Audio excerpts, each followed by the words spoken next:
You already know what to do. I told you I was gonna be right back because I just saw that other video. It looks so interesting. This is called How Muslims Influence Thomas Jefferson and America's Founders. Is brought to you by PBS. All right, remember television actually was just supposed to be about disseminating information, and even some of the founders and makers of television had cursed it on their deathbeds. Just a side media communication fun fact. Anywho, let's go on over to this situation right here. Very interesting. Muslims within it. The Library of Congress in Washington, D.C. is one of America's oldest federal institutions. Among its vast collections, many materials date back to our nation's founding. I've come here to see two books that offer very different views of the early United States and the place of Muslims within it. One book contains an English translation of the Quran, Islam's sacred text, and was once owned by Thomas Jefferson.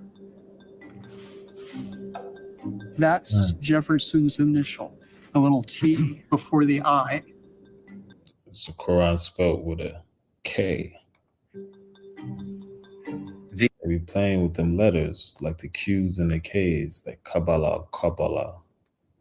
The other book was written by an enslaved African man brought to America during Jefferson's presidency. On this first page, that's Quran, isn't it? It is. Omar ibn Said was a teacher of Islam before he was sold into slavery. Together, these two books were... It's not familiar, Omar ibn Said. One of my professors, when I was doing media, I wrote a book on Nicholas Said. Man that went through Russia, Africa, Russia. He was like Muslim royalty. I think ended up, I don't know, in America, I'm not sure, but it's a wild shit was going on back in the day, for real. There need to be these stories put outside of these same old, stories. Let's get the real story, let's get the more interesting stories, how these things happen, who these people were, instead of just seeing them naked and being kidnapped. Present the promise and contradictions of America, where some Muslims were included in ideas of religious freedom, championed by the nation's founders, while others were denied all their rights, including the right to practice their religion.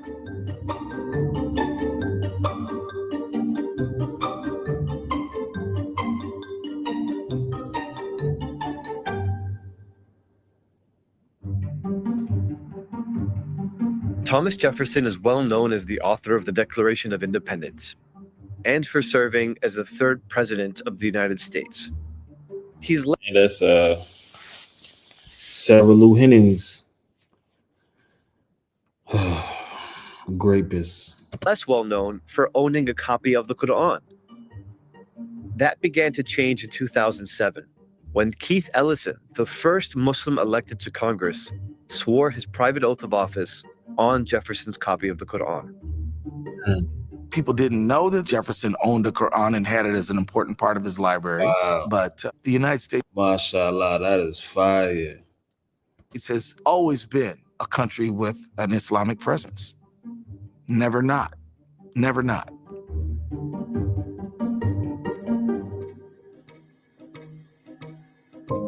Muslims are rarely mentioned in the story of the nation's founding. So I want to know more about why Jefferson owned a copy of the Quran and what it can tell us about the place of Muslims in early America. The fact that Jefferson has a copy of the Al-Quran is a tribute to the power of Islam and Muslims in world history. This is one of the great texts of the world. In order to be an educated person, you had to know about the Quran. Jefferson's fundamental The Al-Quran of Muhammad, wow. curiosity would compel him to buy a Quran, to learn about Islam, to want to think about what Islamic philosophy would teach him about government. The old school Masonic Bibles be having Egyptian stuff in there, right? Was Thomas Jefferson a Mason? No sabes, pero soy sabino. Thomas Jefferson. Went to Jefferson Elementary. No, he was not a Mason. Still was one of them. These revolutionary leaders who became the head of government were great readers. And the British before them had, in fact, contact. Alhamdulillah. Excuse me. Thomas Jefferson was another secret society called FHC. With Muslim kingdoms such as the Ottoman Empire from the 16th century and North African kingdoms in the 17th century. So Americans inherited a transatlantic connection. It's transatlantic connection, all right. Now, is this a Moor or is that a Raja? Islam wasn't as foreign as many people would have thought it would have been at the time. Sometimes we think about America and its relationship to the West and this kind of manifest destiny and pushing West, rather than the Atlantic world relationships that were essential at the end of the 18th century and through the 19th century.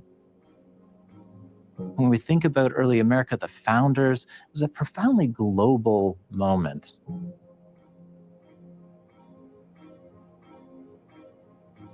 My next stop is Jefferson's home. This is why reparations mean we will need the whole world. Because too much money was generated, man. So we might as well make a finite request and make them good.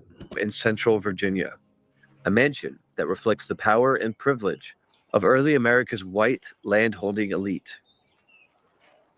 This is where Jefferson kept a copy of his Quran before selling most of his books to the Library of Congress in 1815. Eamon, Pleasure to meet you. it's a pleasure to meet you. How you doing? Welcome to Monticello. Thank you. Historian John Ragosta has spent much of his career studying Jefferson, especially his attitude towards religion and its role in the early republic.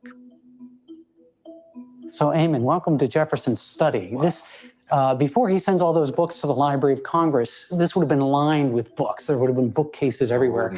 He has 6,500 books that he sells to the Library of Congress. And of course, among them is his Quran.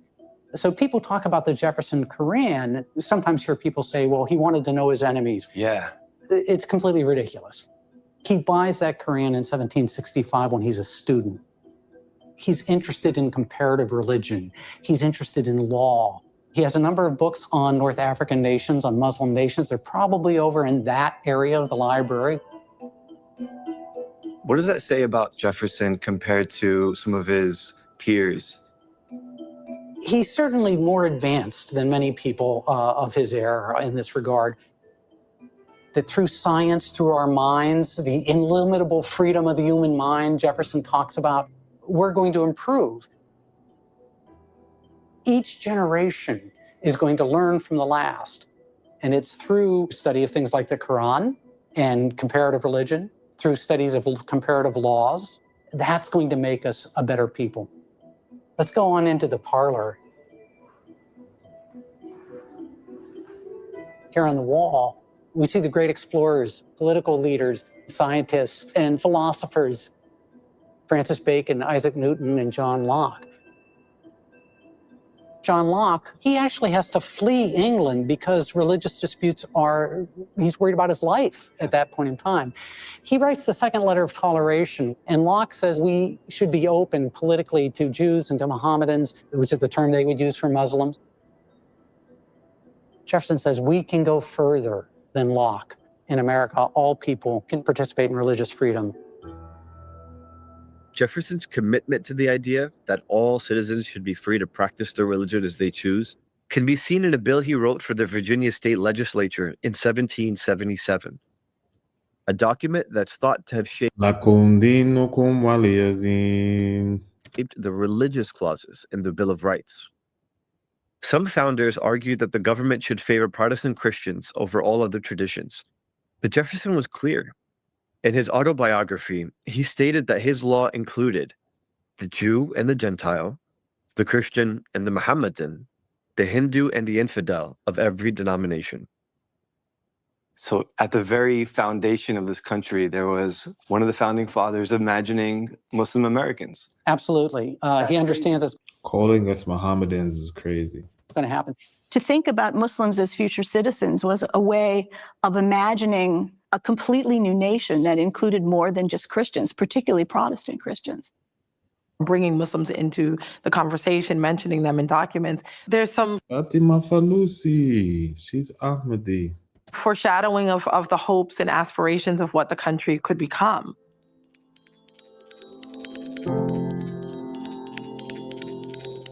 Where are we right now? Well, we're actually coming up on Thomas Jefferson's grave site, which is down below the Monticello, the house. But this is where Jefferson is buried.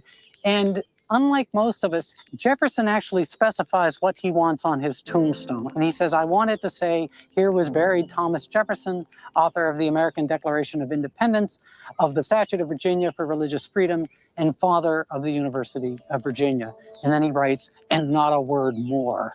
To see religious freedom on the tombstone, that feels very significant. This was America. This is the nation they were building. It's going to be built on political freedom, religious freedom, public education. And they're interrelated. It's a three-legged stool. Jefferson. Yeah, it sounds good while this nigga was raping women and enslaving motherfuckers and stuff like that. I hear you, Tommy. Jefferson's vision of America offered the possibility that any citizen. It's so wicked. It's like he got him smiling and stuff. Like, yeah, so great. Then there's the dark truth. Got babies in your closet, mummified. Of any faith could practice it freely. It opened the door for all citizens to participate politically too. And the fact that Jefferson held on to the image of Muslims as people who might one day not only have religious freedom, but political equality is really the beginning, I think, of his political understanding of a future society that had a universal, inclusive precedence for the future. Jefferson clearly thought about Muslims in theory. In practice, he had little contact. Documents from the time record just one meeting with a Muslim man here in the United States, which the Tunisian ambassador took place while Jefferson was president. In 1805, the first Muslim ambassador to the United States arrived from Tunis. We were in the middle of an undeclared war that Thomas Jefferson had waged against Tripoli. Tunis was an ally of Tripoli. So the Tunisian ambassador was sent to negotiate with President Jefferson. He was dressed in finery of all sorts of brocade, gold, scarlet, and he had a diamond snuff box that was the talk of the town. Whereas a New Hampshire senator who was at this meeting said that Jefferson appeared scruffy by comparison.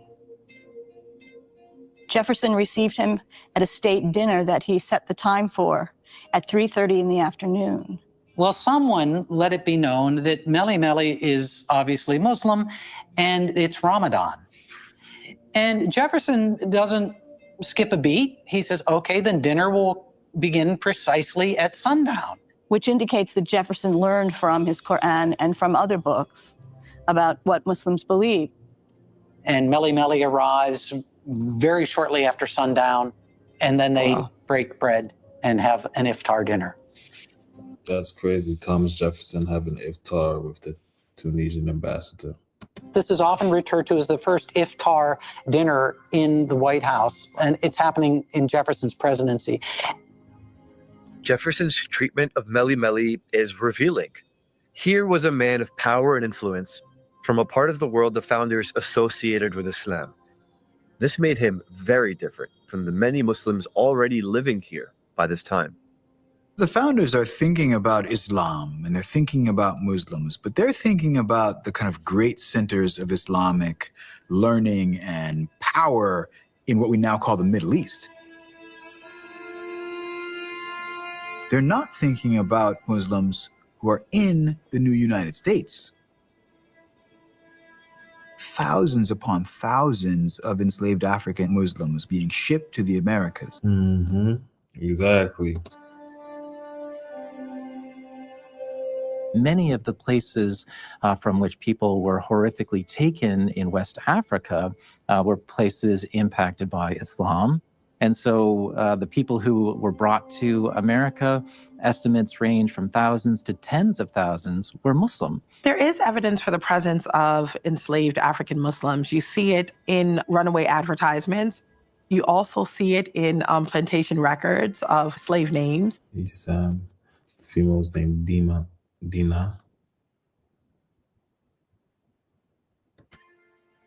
We actually do have a few narratives that have been penned by African Muslims enslaved here, and some of them are written in Arabic. There's no firm evidence of Muslim presence at Monticello. But this was a plantation where Jefferson, the person who wrote that all men are created equal, enslaved over 400 people over his lifetime. You can actually see some of the fingerprints in the bricks. Enslaved children likely are forming these bricks. You know, here in the bricks, Oh, wow. young children. You can see the fingerprints of the babies that formed the bricks of Monticello. Oh, wow. When these bricks were formed 230 years ago. Wow. But it's a brutal system. Yeah. And literally, they're the ones who are making the material that builds this mansion. You don't have Monticello at that time built like this without that enslaved labor that Jefferson is using. Enslaved people built this country. Why can't you just say black people? You could just say black people built this country. That was weird as fuck. They just so wrong. As long as we're talking about the founding principles that established a nation based on freedom, then we have to be talking about slavery and the unfree. As long as we're talking about George Washington and Thomas Jefferson, we have to be talking about their slaves. Because any ideas they had about human freedom and how it would flourish, like a straight lizard, the conditions in which it would flourish are immediately contradicted by the fact that they held slaves and that the United States becomes, by the mid-19th century, the largest slave society in modern history. It's among these enslaved people, people with no rights of any kind, let alone the right to practice their religion, that a very different picture of Muslims in early America emerges. These Muslims weren't imaginary future citizens from far away. They were real people, right here, struggling to keep their faith and traditions alive, often in the most difficult circumstances. Evidence of at least 2 enslaved Muslims can be found on the plantation of another former president, George Washington. Welcome to the library. This is a page from George Washington's tax list. They call tithables lists from 1774. And this is the first document that shows a person with a Muslim name. Right in here, you can see the name Fatima. Yeah. And under here is little Fatima. That's the name of the prophet's daughter. This makes it very real for me. Fatima. Makes it very real for you? Okay, I guess he's a tourist. Yeah. So foreigners, man, you guys will never get it. Idea that there would have been a This is a black woman. Fatima and a little Fatima, that suggests strongly that there was a mother and daughter. A mother who had control over nothing in her life except the name she gave her child, who was also enslaved. This is cash is being paid for the following Negroes: Abram, Oxford, Tom, Jack, Edie, Fatimore. Fatimore. They could switch names up, boy. Fatima. All those people brought in 2,303 pounds and 19 shillings. This is years before the Declaration of Independence, and here we have evidence that Muslims might have lived here. We did. Do we know anything else about Fatima? Why do they have him? It gives you an idea of how hard maybe in a family situation it might be to pass on Islam in a family, because if they are a mother and daughter, they're being split up here.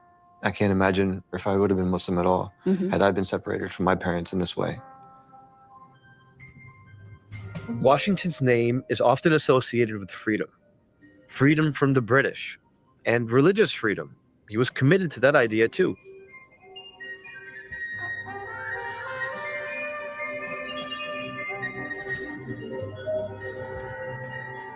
Knowing he enslaved people here, some of them Muslim, is hard to take in.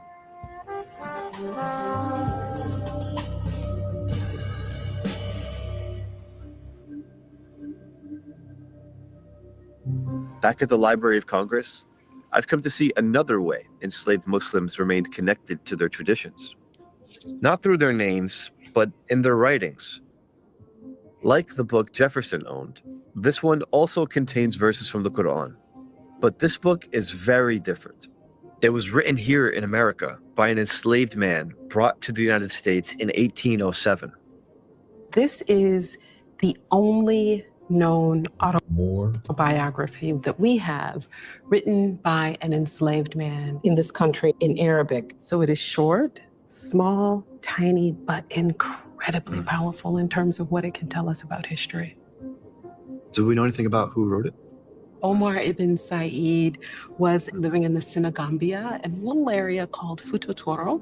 He was born in 1770, and he studied Islam and Arabic language and writing before he was taken from his hometown, made it through Out to the Senegambia. through the Middle Passage, and landed in Charleston, South Carolina, where he was sold at auction.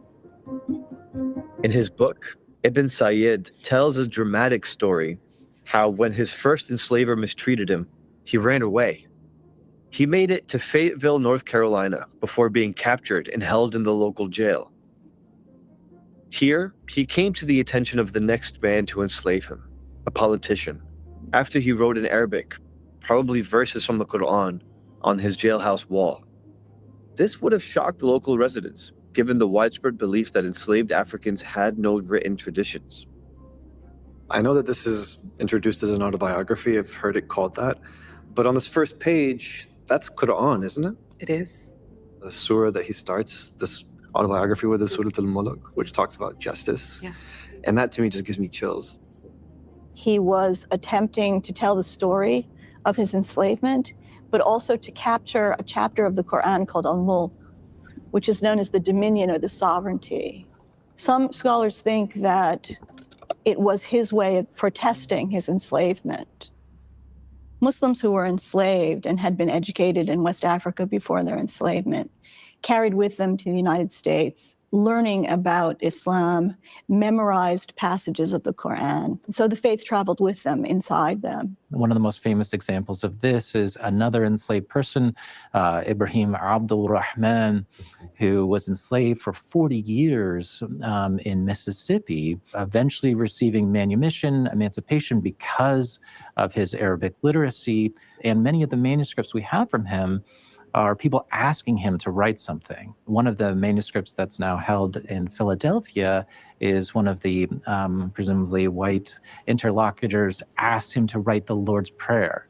But instead of the Christian Lord's Prayer, Abdul Rahman writes the Fatiha, the first chapter of the Quran.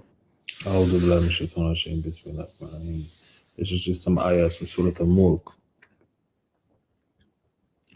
Blessed is he in whose hand is the kingdom, and he has power over all things, who has created death and life, and he might try you, astaghfirullah.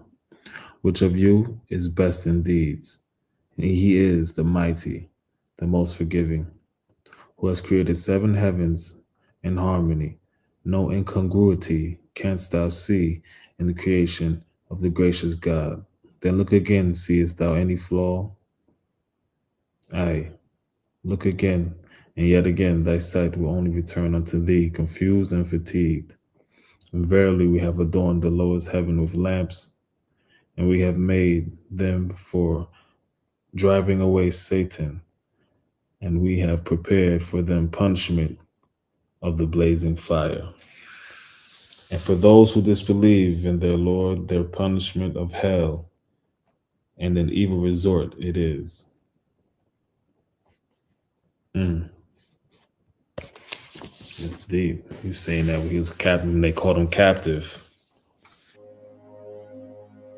Of course, it is the Lord's Prayer for Ibrahim Abdul Rahman. Abdul Rahman was able to return Ibrahim Abdul Rahman, they said, write the Lord's Prayer. He wrote Al-Fatiha. to West Africa. But Omar was not so fortunate. Omar ibn Said, despite however exalted he may have been as an enslaved African man, as an enslaved Muslim African man, he was never made free. He was never made free. This is a piece of history, a missing piece of history written by a man in his own hand who not only survived the Middle Passage, who not only survived the plantation system, but lived to write about it. So this is American history at its finest, but it's also Senegalese history. It's also African history. It is also Islamic history. It is world history. No, that's right, sister. The presence of enslaved Muslims who could read and write did not escape Thomas Jefferson. Researchers recently found Arabic writings among his papers. Epstein Jefferson. Documents written by two enslaved African Muslims who had run away and made it to Western Kentucky. From there, they wrote letters in Arabic, asking for help. In 1807, these letters reached Jefferson at the White House. And then the story unfolds of him trying to get these Arabic writings translated. But in the meantime, the two men who were taken captive escape. And Jefferson eventually receives updates. And then the last moment that we have any glimpse of where they are is Carthage, Tennessee. For a moment, these men caught Jefferson's attention. He even considered advocating for their freedom because of their literacy, until the trail went cold. And we don't know what happens after 1808 as Jefferson fails to translate them and their case is forgotten, and yet he keeps the papers. Jefferson wrote the Virginia Statute for Religious Freedom in 1777. The Bill of Rights was ratified in 1791, but the idea of religious freedom for all Americans was a long time coming. States continued to restrict who could run for office by religion until the 1830s. It was not until 1947 that the Supreme Court ruled that states were also prohibited from establishing a religion. And the government restricted Native American spiritual practices until 1978, with access to some sacred sites still limited. For American Muslims, an important moment in this story came when Keith Ellison was elected to Congress against a backdrop of anti-Muslim sentiment. Here was a Muslim descended from enslaved people choosing to swear his private oath of office on the copy of the Quran that Jefferson once owned. It was an amazing moment. I felt weight. I also felt light, like a feather. And I also felt the weight of a civilization. It did make for some interesting TV moments when people were trying to argue that you had to swear in on a Bible. Well, the funny thing is nobody has to swear in on anything. It's when the speaker says, do you swear to uphold the Constitution and defend the Constitution against all enemies, foreign and domestic? I do, bam. After there's this ceremony, and it's common for people to use books. Debbie Wasserman Schultz brings out a copy of the Tanakh. Tulsi Gabbard brings the Bhagavad Gita because she's Hindu. It opened up a tradition where people got to do this. When Keith Ellison decides to get sworn in on Jefferson's Al-Quran, it's a way of saying, first of all, we've always been here. And second of all, we're writing a new chapter. The story of Islam in America is also a story of how the idea of Muslims as future citizens brings us to the present day when we do have a population of Muslims whose citizenship is often perceived as suspect or foreign. There's nothing foreign about the practice of Islam in the United States. Hello. All right. Thank you for coming through. We're going to chop this up. Hopefully, y'all like the shorts because that's what y'all like on it. The attention span of a gnat. Wallahi, Abu used to say that. That shit feels so good when you drink it. Yeah, you can drink any organism. It kills all the shit in your body, all the dirt and the mold that you got in your shit, dog. You know what I'm saying? We all got bacteria. You know what I'm saying? But I don't even know the name. Bunchy. That's the name of it. What? Kombucha. Organism. Enzymes. Prohibitats and whatever, the detox. You need it, dog. So, flag on yourself with this shit. Organism, alright? One. That shit made me feel like I was in a movie, nigga. That organism and shit had me like, go over there and touch up. Oh, you need organism.